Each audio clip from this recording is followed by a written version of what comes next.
আসসালামু আলাইকুম প্রিয় বিশেষ পরীক্ষার্থীবৃন্দ। আজকে আমরা খুবই গুরুত্বপূর্ণ এবং ইন্টারেস্টিং একটা বিষয় নিয়ে জানবো, সেটা হচ্ছে ভারতের সেভেন সিস্টার্স। এটাকে সাত বোন রাজ্য বা সাত ভগিনী রাজ্য বলা হয়। আজকে আমরা ম্যাপ সহ সেভেন সিস্টার্স সম্পর্কে জানবো।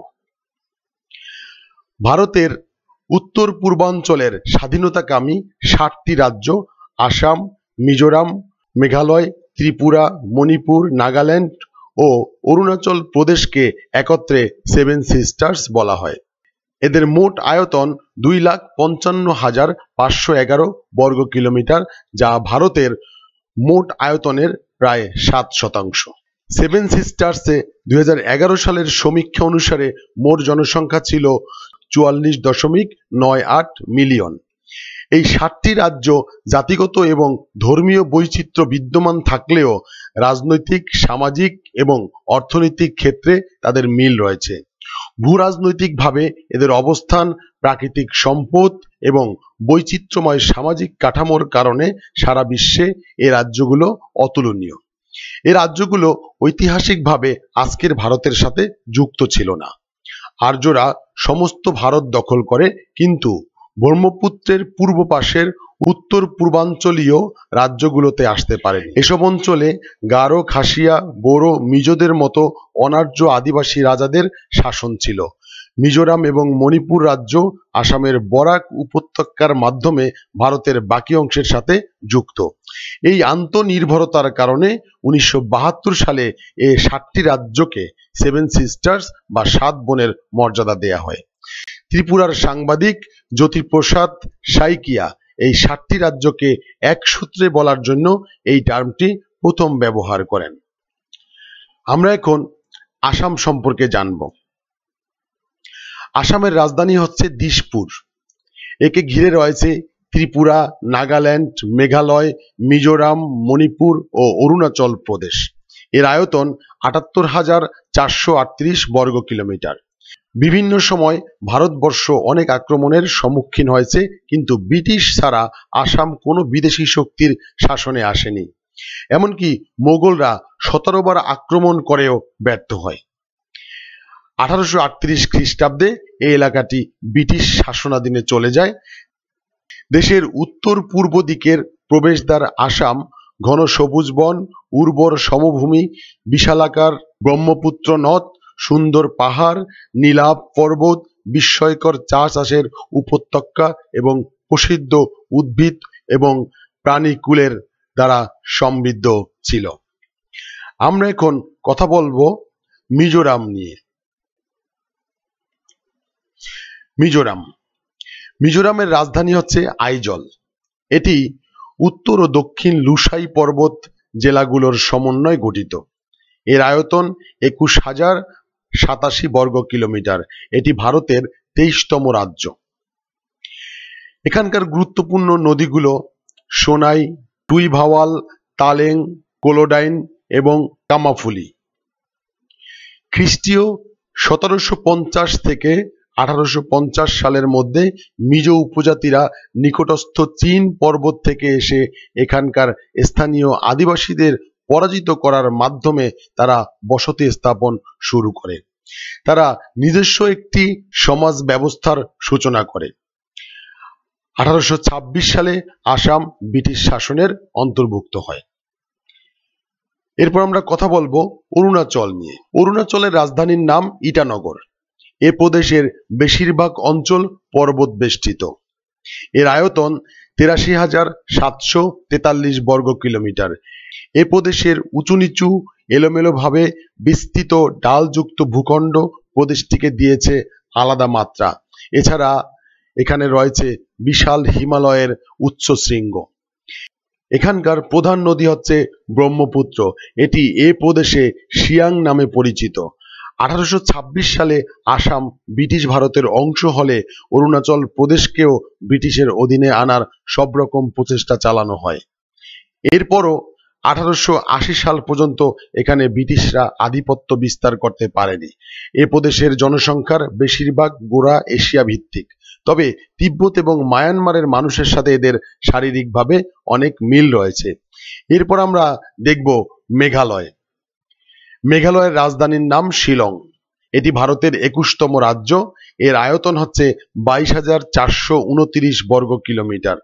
গারো পাহাড়, খাসি পাহাড়, জয়ন্তিয়া পাহাড়ের সমন্বয়ে গড়ে উঠে এই রাজ্যটি। 1970 সালে আসামের দুটি জেলা থেকে বিচ্ছিন্ন হয়ে মেঘালয়ের জন্ম হয়েছিল। 1905 সালের 16 অক্টোবর বাংলা ভাগ হওয়াকালীন মেঘালয় পূর্ব বাংলা ও আসামের এক নতুন প্রদেশের অংশ হিসাবে স্বীকৃতি লাভ করে।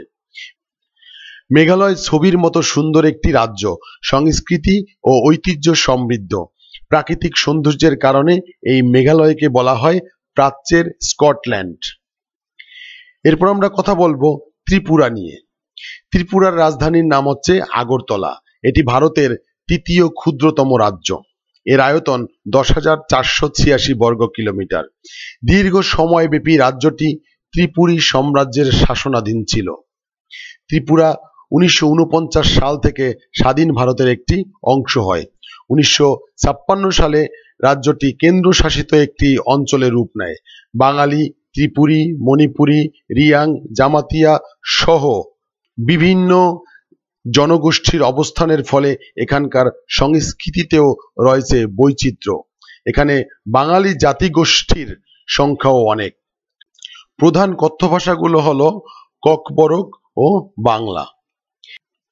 এরপর আমরা কথা বলবো মণিপুর নিয়ে। মণিপুরের রাজধানী হলো ইম্ফল। এর আয়তন 22,327 বর্গ কিলোমিটার।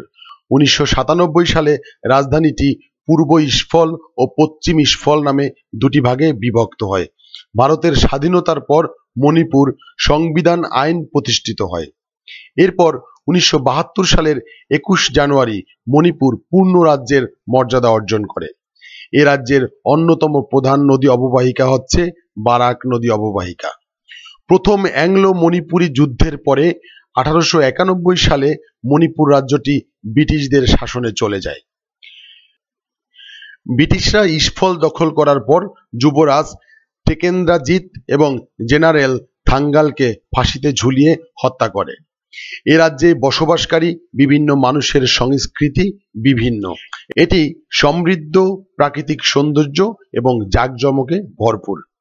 একটি বিরল প্রজাতির হরিণ সাংরাইয়ের আবাসস্থল এখানে।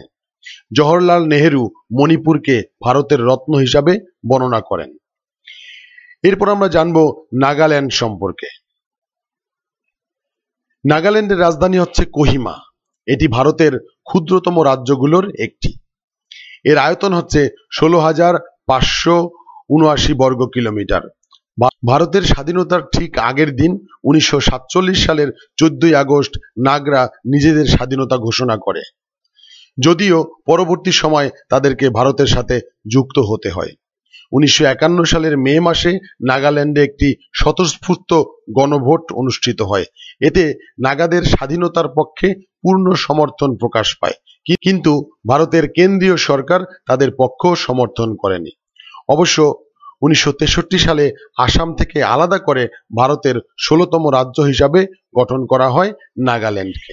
এরপর আমরা সেভেন সিস্টার্সকে সহজে কিভাবে মনে রাখা যায় সেই কৌশল নিয়ে আলোচনা করব।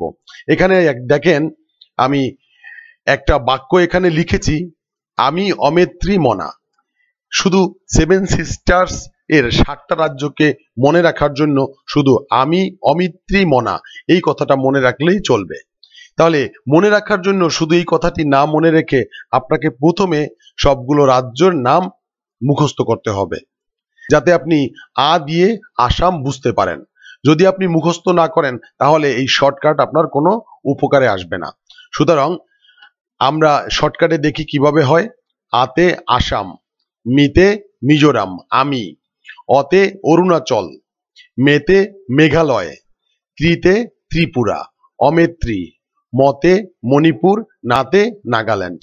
অর্থাৎ আমি অমেত্রী মনা এই বাক্যটা মনে রাখলেই আপনার ভারতের 7টা রাজ্যের নাম মনে রাখতে পারবেন। এখন আমরা এরই সাথে সাথে ভারতের সেভেন সিস্টার্স এর রাজধানীগুলোর নাম জেনে নিব। আসামের রাজধানী হচ্ছে দিশপুর, মিজোরামের রাজধানী হচ্ছে আইজল, অরুণাচলের রাজধানী হচ্ছে ইটানগর, মেঘালয়ের রাজধানী হচ্ছে শিলং, ত্রিপুরার রাজধানী হচ্ছে আগরতলা, মণিপুরের রাজধানী হচ্ছে ইম্ফল এবং নাগাল্যান্ডের রাজধানী হচ্ছে কোহিমা। সো বুঝতেই পারছেন আমার আজকের এই ভিডিও তৈরির উদ্দেশ্য, কারণ হচ্ছে বিসিএস প্রিলিমিনারি এবং লিখিত পরীক্ষার জন্য ভারতের 7 সিস্টার্স খুবই গুরুত্বপূর্ণ একটা টপিক। আজকের ক্লাসে শেষ পর্যন্ত থাকার জন্য আপনাদের সবাইকে ধন্যবাদ জানাই। অনলাইন স্কুল ফর অল থেকে আমি রফিকুল ইসলাম।